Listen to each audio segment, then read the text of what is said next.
திராவிட முன்னேற்ற கழகம் என்ற இந்த மகத்தான மக்கள் இயக்கம் 75 ஆண்டு காலத்தை கடந்து தமிழகத்தின் தலையெழுத்தை மாற்றி தமிழர்களை ஒட்டுமொத்த தமிழ் இனத்தை தலைநிவரச் செய்த இந்த இயக்கம் கம்பீரமாக நடைபெற்று கொண்டிருக்கிறது. இந்த இயக்கம் இதுவரை கண்டிராத இன்னல்கள் இல்லை, பார்க்காத அடக்குமுறைகள் இல்லை.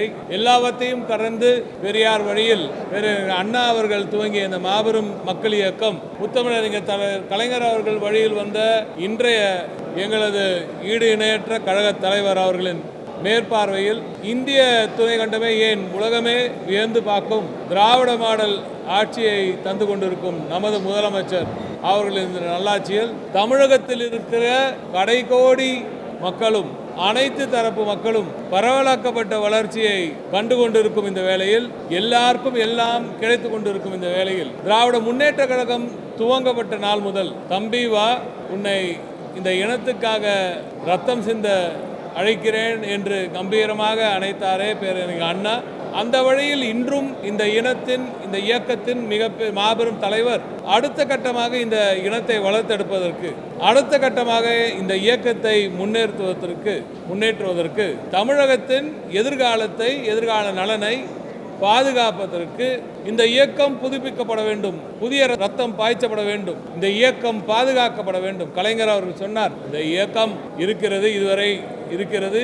வேண்டும், இதை பாதுகாக்கப்பட வேண்டும், தொடர்ந்து இந்த இயக்கம் மட்டும்தான் நிலைத்து கொண்டு நிற்கும் என்று சொன்னார். இன்று 75 ஆண்டு காலம் கடந்து செல்கிறது. 100 ஆண்டு காலத்தையும் கடந்து செல்ல இந்த இயக்கத்தை புதுப்பிக்க நினைக்கிறார் மாண்புமிகு முதலமைச்சர் அவர்கள். டீக்கடை முதல் இன்று ட்விட்டர் வரை இந்த இயக்கத்தின் பிரச்சாரம் பயணித்திருக்கிறது. 89 வயதில் எனது அருமை தாத்தா முத்தமிழறிஞர் கலைஞர் இந்த இனத்தையே தலைநிமிர செய்த மாபெரும் தமிழ்நாட்டின் நவீன தமிழகத்தின் சிற்பி அவர் 89 வயதில் ட்விட்டரில் அமர்ந்தார். ஒவ்வொரு நாளும் சோசியல் மீடியாவில் என்ன நடக்கிறது என்பதை கூர்ந்து கவனித்தார். எதற்காக அதை செய்தார் என்றால், ஒவ்வொரு நாளும் மக்களோடு தொடர்பு இருக்க வேண்டும், மக்களோடு அந்த செய்திகள் வந்து கொண்டு இருக்க வேண்டும், எங்கு எது சரியாக இல்லையோ அதை உடனடியாக சரி செய்ய வேண்டும் என்று முத்தமிழறிஞர் தலைவர் கலைஞர் அவர்கள் இருந்தார். மாண்புமிகு திராவிட நாயகன் கழக தலைவர் அவர்கள் அதே போல இந்த டிஜிட்டல் யுகத்தின் செயல்முறைகளை முழுமையாக உள்வாங்கியதால் இன்று இதுவரை வரலாறில் இல்லாத அளவிற்கு, இதுவரை இந்தியாவில் ஏன் உலகத்திலேயே எந்த ஒரு இயக்கமும் செய்யாத ஒரு விடயம் என்றுதான் நான் கருதுகிறேன். Correct me if I'm wrong, but I think this is the largest such exercise in the world. ஒரு மக்கள் இயக்கம் 68,000 BDS பூத் டிஜிட்டல் ஏஜென்ட்களை வைத்து ஒரு தமிழ்நாட்டில் உள்ள அனைத்து இல்லங்களுக்கும் நேரடியாக சென்று அங்கே இருக்கும் மக்களிடையே, இது ஒரு சாதாரண உறுப்பினர் சேர்க்கை விடயமாக நீங்கள் எண்ணக்கூடாது, அங்கே இருக்கும் மக்களிடையே திராவிட முன்னேற்ற கழகத்தின் இந்த திராவிட மாடல் ஆட்சியின் மக்கள் நல திட்டங்களை எல்லாம் அந்த மக்களுக்கு கொண்டு போய் சேர்த்திருக்கிறார்களா, சரியாக சென்றிருக்கிறதா என்பதை சரிபார்க்கவிருக்கிறார். அப்படி இல்லை என்றால் அதை கொண்டு போய் சேர்க்கும் அந்த வேலையை செய்யவிருக்கிறார். இதுவரை சோசியல் வெல்ஃபேர் மெஷர்ஸ் எவ்வளவோ மக்கள் நலத்திட்டங்களை முன்னேற்ற கழகம் உருவாக்கி இருக்கிறது, அதையெல்லாம் மக்களிடம் கொண்டு போய் சேர்த்திருக்கிறோம். ஆனால் அதை சரிபார்க்கும் ஒரு வேலையை, இப்படி ஒரு வேலையை எந்த தலைவரும் இதுவரை செய்ததில்லை.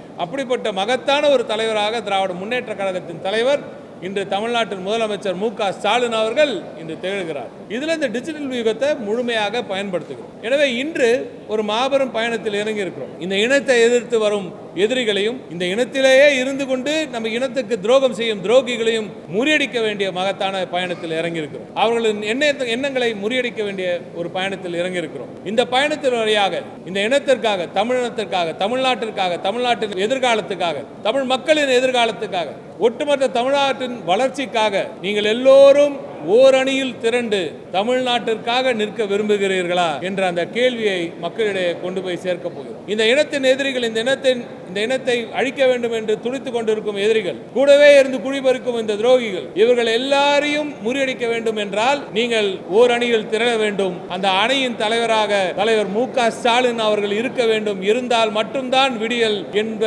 உண்மையை மக்களிடம் கொண்டு போய் சொல்லவிருக்கிறோம். இந்த பயணம் இன்று ஜூன் 25ஆம் தேதி இங்கே இந்த பயணம் ஆரம்பித்திருக்கிறது. இந்த பயணத்தில் ஏறத்தாழ நான் சொன்னதை போல இன்று 234 தொகுதிகளிலும் ஒரு தொகுதிகளும் மிஸ் ஆகலங்க.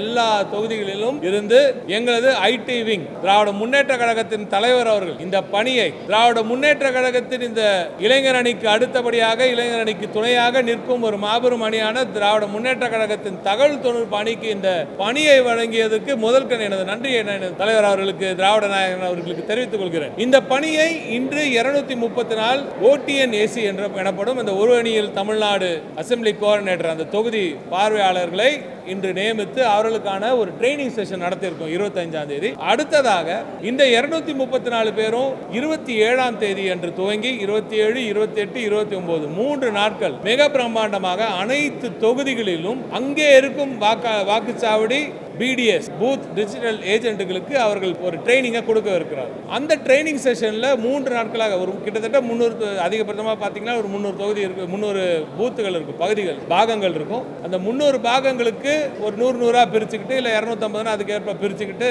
அவர்களுக்கு ட்ரைனிங் கொடுக்க இருக்கிறாங்க. அதற்கு பிறகு ஜூலை 1ஆம் தேதி இந்த இனத்தை தலைநிமிர செய்த நமது மாண்புமிகு திராவிட நாயகன் முதலமைச்சர் அவர்கள் எங்கள் கழக தலைவர் அவர்கள் இந்த பணியை முழுமையாக துவக்கி வைப்பார். அடுத்த கட்டமாக இந்த மாபெரும் பணியை நமது மாவட்ட கழக செயலாளர்கள் கையில் எடுப்பார்கள். ஜூலை 2ஆம் தேதி மாவட்ட கழக செயலாளர்கள் அவர்கள் இதை கையில் எடுப்பார்கள், பொறுப்பாளர்கள் எடுப்பார்கள். அடுத்த கட்டமாக ஜூலை 3ஆம் தேதி இந்த மாபெரும் இயக்கம் மக்கள் நல திட்டங்களை மக்களிடம் கொண்டு போய் சேர்த்து அதன் மூலம் இந்த இயக்கத்துக்கு புதிய ரத்தத்தையும் பாய்ச்சி உறுப்பினர் சேர்க்கையையும் தொடங்க போகிறது. திராவிட முன்னேற்ற கழகம் என்ற இந்த ஈடு இணையற்ற மாபெரும் மக்கள் இயக்கம். இந்த முயற்சி இதுவரை இந்தியாவில் நடந்ததில்லை, நிச்சயமாக எனக்கு தெரிந்தவரை உலகிலேயே எங்கேயும் நடந்ததில்லை என்றுதான் கூற வேண்டும். இப்படிப்பட்ட ஒரு முயற்சியை திமுக தகவல் தொழில்நுட்ப அணிக்கு கொடுத்த தலைவர் அவர்கள் மீண்டும் நன்றி.